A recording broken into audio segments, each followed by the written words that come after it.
Hi everyone, it's Frank here at DroneZone.uk with the latest episode of the podcast. Thanks for joining me once again, and thanks if you've been watching since the very start. If you haven't caught the first 5 episodes now that we've done, you can get them by going to www.dronepodcast.co.uk. That will basically take you to a microsite that is just for our podcast episodes, so it takes you straight into the episodes. You can play them directly from the browser, or you can link into your favorite podcast app and subscribe to them and download them there for listening to later on. Of course, you can also watch the podcast on YouTube if you search youtube.com/DroneZoneUK.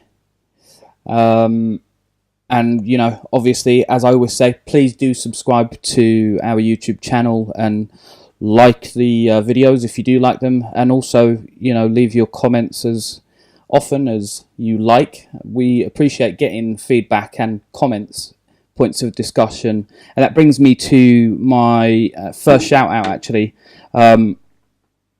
So the YouTube channel is relatively new, along with the podcast itself.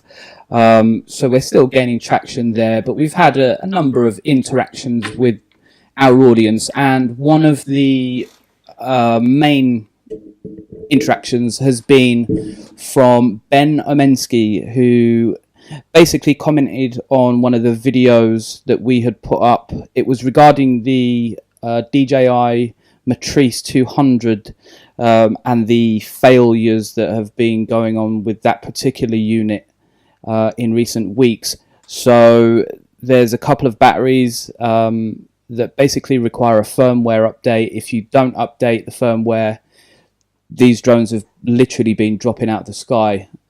So unbeknownst to their pilot, the firmware it requires an urgent update. So if you've got a Matrice 200, go to our website. It's DroneZone.uk. Check out the news item there. It will detail which batteries require it. But obviously, not just with the Matrice, but with any drone unit, irrespective of if it's DJI or Unique or Parrot, whoever it's manufactured by, we always suggest that you maintain your drone at all times, and that means checking for firmware and software updates for the drone, for the batteries, for the controller. You need to make sure it's got the very latest of all updates. And if you don't, you know, there's every chance that something as drastic as your drone falling out of the sky can happen. It's on you to make sure that you're keeping up to date. I know myself, when I've been out in the field and I've gotten a pop-up that says, you know, you need to update this database or whatever, and sometimes you feel like, well, you've got to crack on and get whatever shot you're there to get. But equally, if you don't update, you're really running the risk of anything happening. And so, you know, with kits like these that cost in excess of £1,000, and then some for some of these units, you know, it's really not worth running the risk of not doing a simple update. I know personally I'd much rather just stop what I'm doing, forget the shot, because the shot can wait. It can always be gotten later. If the drone falls out the sky and smashes to a million bits on the floor, you're not getting that shot, full stop. So keep your drones up to date. Now, Ben made a good point, and that's the reason I wanted to give him a special shout out on today's podcast. He has basically said in his reply to the comment that we had put, that basically your drone batteries should be looked upon as the fuel for your UAV, right? So if you're flying an aircraft of any sort, be it a helicopter or a light aircraft or a Boeing 747 for that matter, fuel is, you know, one of the things that is checked and checked and checked and rechecked and so on and so forth. You know, it's absolutely critical to the overall mission.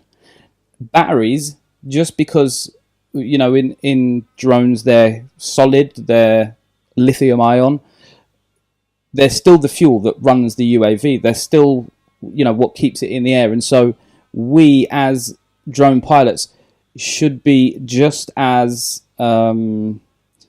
thorough in making sure that these fuel cells are tip top. And if you don't, well, you're being quite remiss in how you're treating your drone and really how you're treating the environment that you're in as well, because you never know what can happen if that drone comes flying down and you cannot control it. There's any number of possibilities as to what can happen. And so Ben makes a really, really good point there that, if it was any other kind of aircraft, your fuel would be one of those critical things that you have to be on point with, and that really shouldn't change just because it's a unmanned aerial vehicle. The practical point is it's still aerial and it's still a vehicle.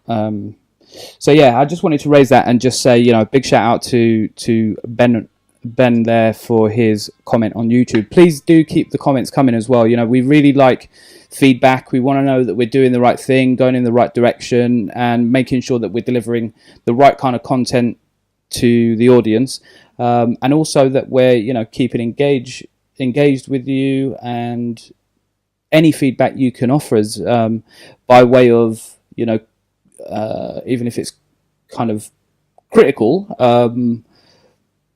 we want to hear it all. We want to make sure that this podcast and the DroneZone.uk website as a whole is a proper community where everybody has a say and everybody has an input in the content that we deliver. So onwards and upwards with that, I will just say towards the end of this podcast, I did say we're going to do a fireworks display special for the 6th of November. I didn't want to put it out on the 5th because I assumed everyone would be out at least at fireworks displays, and so either just there to watch, or perhaps some of you were out filming.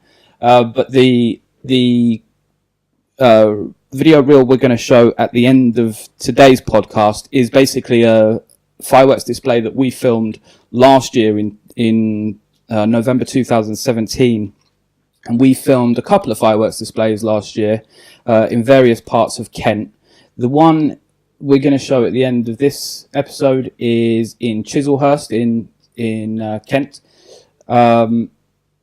It was shot at the recreational ground in Chislehurst. It's a lovely little area, really, really nice fireworks display to go to. They hold it annually. We were invited down there by the Chislehurst Society to shoot from an aerial perspective. The display was fantastic. I'll leave it there for now. You'll see the video at the end, and I'll do a little bit of explaining at that point.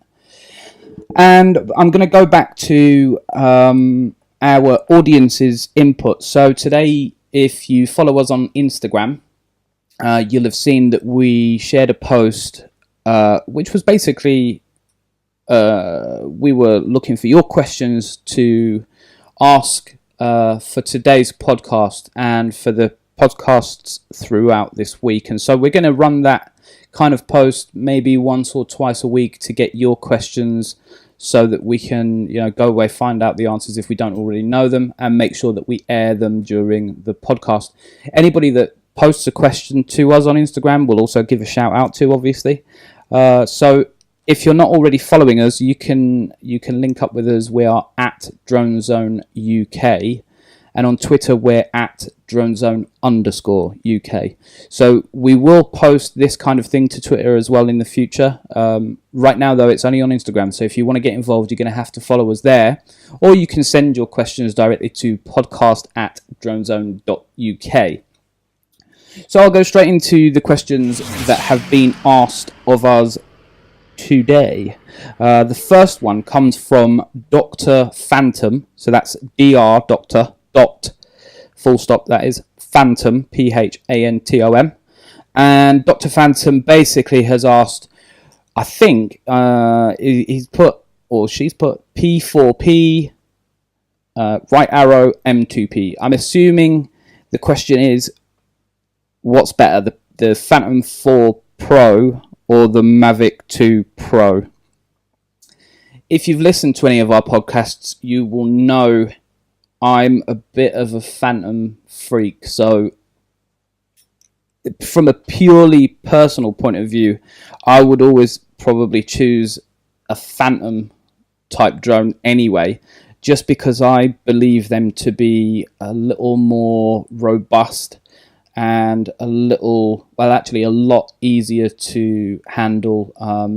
And I think from what I've seen with the Mavic, I've flown the Mavic Air, and they're very nimble, they're very quick, they're lovely little drones. And if you want portability, where you can literally have your drone up and running from your kind of back pocket, or a satchel of some sort, and you want to do it on the fly wherever you're at within seconds, then a Mavic really is the kind of drone that you want to be going for. Either that or a Spark, depending on the type of footage that you want to be getting, obviously. Now, obviously, with the Mavic 2 Pro and the Mavic 2 Enterprise, they're coming into their own now with the new tech that's on board, especially with the Enterprise.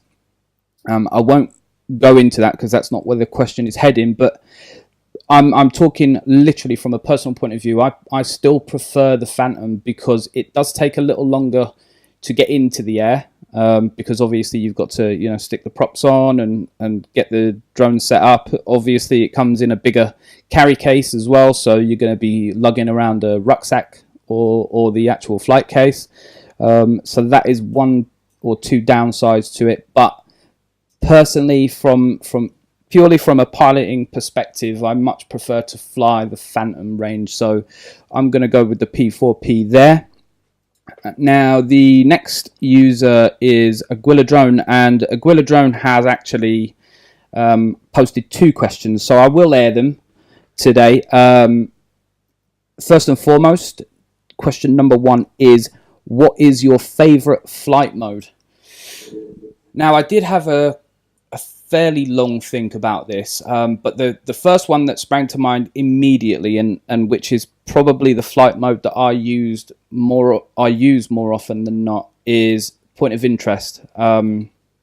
So I really like point of interest because not only can you get beautiful 360-degree footage of the actual point of interest, but I also use it in other environments and for other shots as well. So, for example, I'll show you a shot here where I was flying at a local park in southeast London, and I've set the point of interest to a huge oak tree in the center of the park, but I'm not taking any footage of said oak tree. I'm actually going to be pointing away from the oak tree, and what I want to do is kind of swing round and by as if I'm orbiting the oak tree and facing away from it, and I'm really looking to get a shot of the manor house across the way. And as the drone comes around the front side of the oak tree and then goes into a kind of reverse maneuver around the left side of the tree, I'm still facing the drone towards the manor house, and I'm actually getting that kind of sweeping shot where I'm also yawing to the right so that it turns into the shot and follows the manor house, keeps it in focus and right in the center of the shot as I come around. And so I like to use POI for a number of different kinds of shots, not just for getting that kind of center point of interest. However, that said, I'll show you a little bit of footage now that I took. This is down in Romney Marsh, and basically there's some huge structures down there, and they're called sound mirrors. They were used in the World Wars, I think both the World Wars, but basically they were built before radar was effectively used on a huge scale. I think radar just came out a few years after this had really been operational, and so effectively they were used to pick up sound of incoming aircraft. So the sound would obviously, ricochet off of these huge structures, and it would trigger an alert system. And so these structures are still there. I think they're kind of listed buildings. They're certainly looked after by National Trust. And we were down in the area. I had a Phantom 3, I think it was, with this one. And on the one that you're seeing in the shot here, you can see I've kind of lined the drone up over the top of the sound mirror. I've then put it at the right altitude that I want. Then I've moved it out so that I'm getting however large the circumference zone is going to be. And then I'm going to hit go, and it's then just going to orbit around that point of interest for me. And you can see there that it really does, if you're just looking to use it for the point of interest mode, it really does give you a nice clean shot the whole way round. And just a word to the wise here, I've found that whenever I'm doing this kind of shot and just focusing on the one subject, always go and get a couple of orbits. So I wouldn't just go with your first clean orbit and take that. As with any shot, I would always try and capture some extra footage, as much extra footage as you possibly can, because it's really difficult to judge just from looking at the screen whether or not you've got that shot cleanly. And I always say as well, if you're going for a shot of, let's just say, treetops, and perhaps you're flying in course lock mode, and you're going down a set of treetops, and you're facing into the treetops and panning to the right. Well, you may think after 5 or 6 treetops that you've got enough and that's going to come out well. But I can bet you when you put it into post-pro later on, you might not be happy with the start of it, or you might not be happy with the end of it. And then you realize, well, actually what's left in between isn't quite enough for what you need. What do? Do you try and change the shot, change the overall look and feel of the project that you're working on? Or would you rather have just gotten an extra 30 seconds worth of footage in order to make sure that if you didn't like one particular part of it, you've always got more to fall back on? And so I always say, make sure you get extra footage of every single shot that you're working on. And that certainly does go for doing point of interest shots as well. So that's that. The next flight mode that I like to work with is course lock. And I just wanted to give this a quick mention. I just mentioned it there with the treetop shot, but I like this for doing urban shots. So for example, obviously you're not allowed to fly directly above a main road or a pedestrian walkway, and so what I tend to do is line up my shot so it's flying parallel to the road, but where it's further out of the way and certainly not above the general public or vehicles or buildings or whatever. So I'll fly parallel to where I want the shot to be. I'll fly nice and high in a high resolution, so either 2.7K or 4K. You're better off with 4K just for what you need to do in post-pro.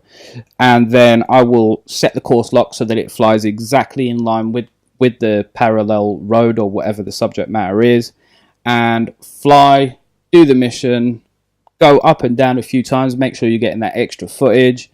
And then basically in post-production, I will zoom in on the shot, pan it to the left. So I will crop it and pan it to the left or the right, whatever it takes to put the subject matter in question that I really wanted, which was that road that was parallel to the course lock flight path, and shift that into the center of the shot so it looks like your drone has actually flown over that road or up that road, as it were, in order to make that look right on the screen. So that's one way of using course lock, just to ensure that it flies, succinctly parallel with whatever your subject matter is. Another good way to use that is the exact same kind of way, but perhaps on the way up, you might want to get the profile of the street or the road that you're flying up, and you might want to do that in a forward motion. or you might want to get it on the way back in a reverse motion. Some people prefer to shoot in reverse, just to make sure that you're not getting propellers in the way of the top of the screen. I like to do both, so I don't mind, but what I also like to do is on my way either up or back from a shot, I like to pan the drone around, because you never know what kind of shots you're going to get, and if you've already got enough footage for the type of shot that you want, including your extra bits that I've just mentioned, then why not just do a bit of practicing? The drone's already up there anyway. If you double up and get even more footage, then okay, that can work, because you might come to need it later on.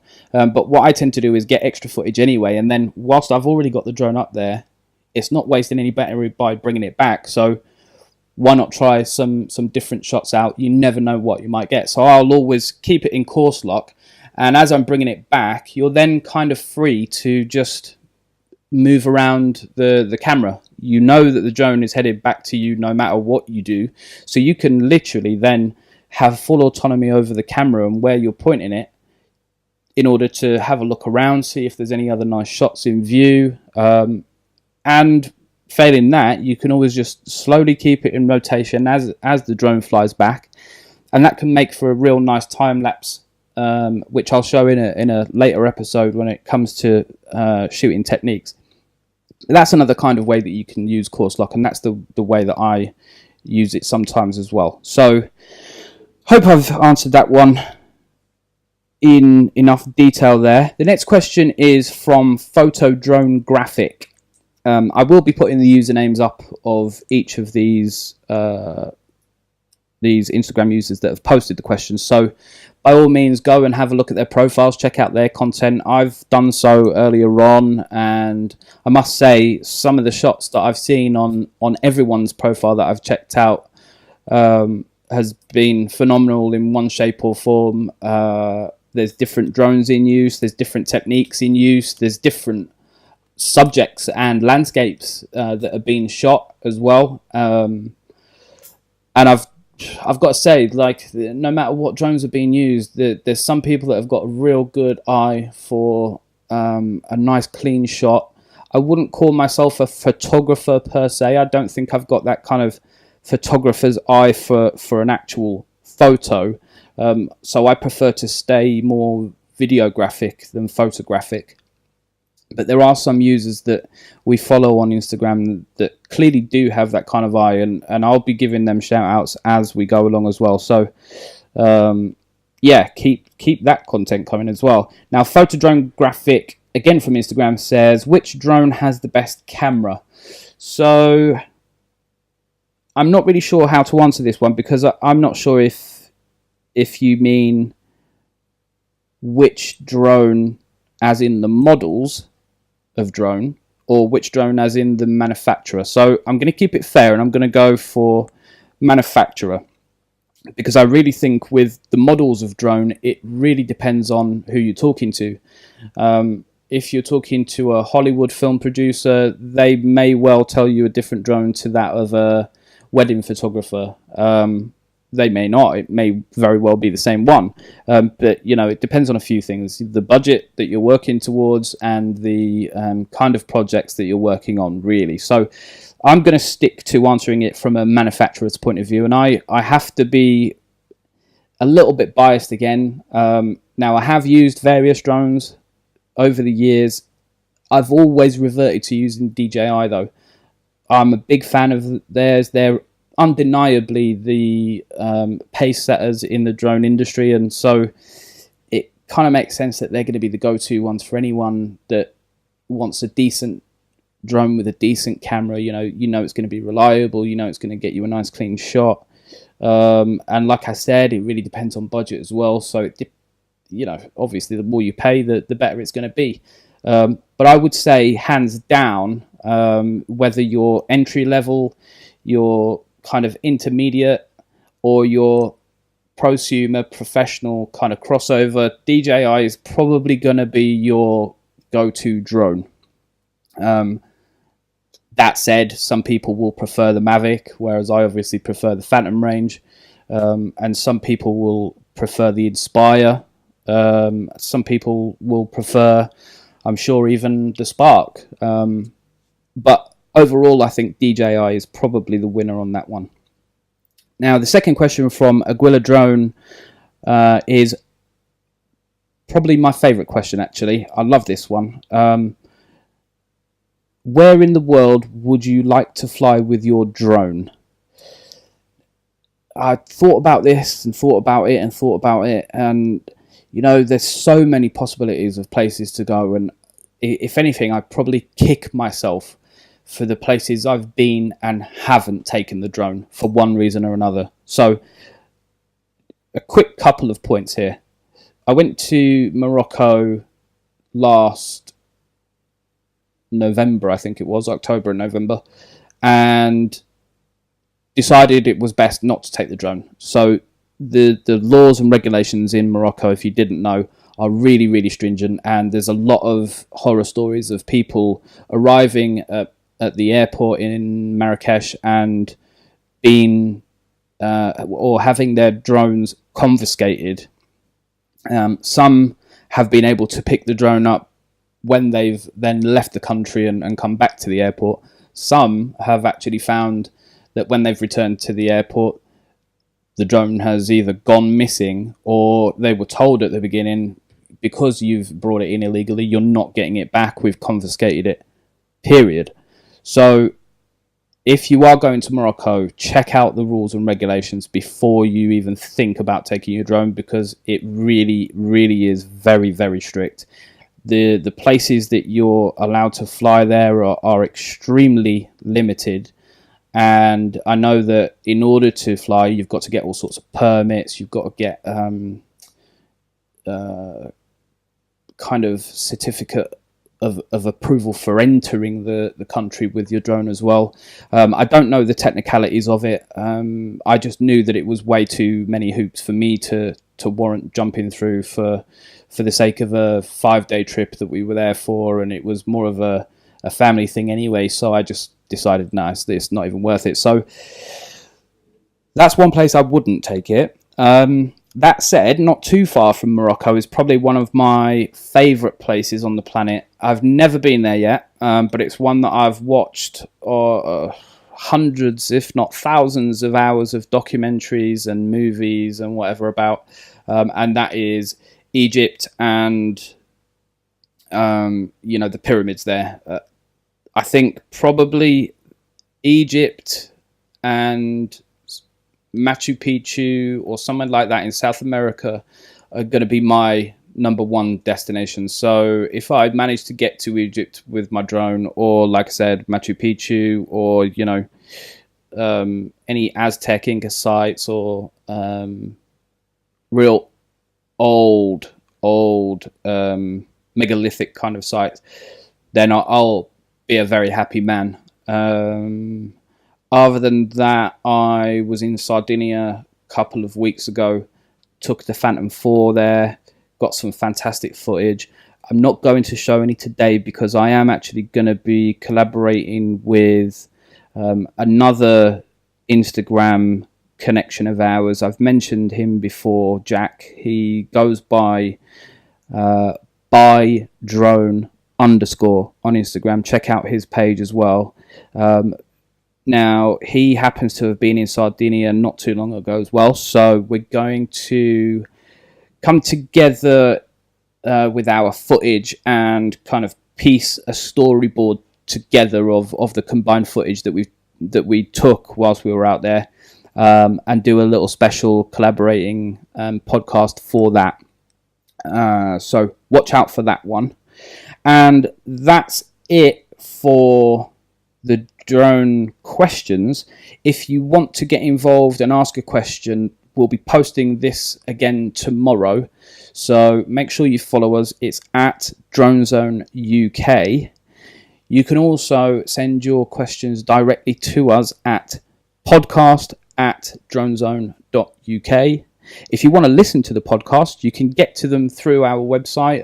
We've also got a little microsite that links directly into the podcast, and that is www.dronepodcast.co.uk. We've also set up Facebook now. So if you search for DroneZone UK on Facebook, you'll be able to find us, like our page, comment, and view any posts that we make live. So I think all in all, we're getting there with our social media. Obviously, over the next days, weeks, and months, you'll see that grow and grow and grow, and our activity will become a lot more regular. And so really we're looking for your engagement. We're looking for your input. We want to include as many of our audience as we possibly can, and we promise to do that as often as we possibly can as well. So you can submit a question to us on our website as well. That's www.dronezone.uk, and there you'll find all sorts of news, not just from the UK, although it predominantly is, but also from around the globe. We want to post all the stories that you need to know, such as the recent issues with the DJI Matrice and the batteries, but also some, stories that are feel-good stories and where drones have been used for good. And you'll see that there's a UNICEF project news story on there where drones have been used to deliver certain types of vaccinations and other relief. So, we'll keep the content coming. We'll keep it as engaging as we possibly can. We really want you to be involved though, so make sure you do hit us up, and we'll see you next time.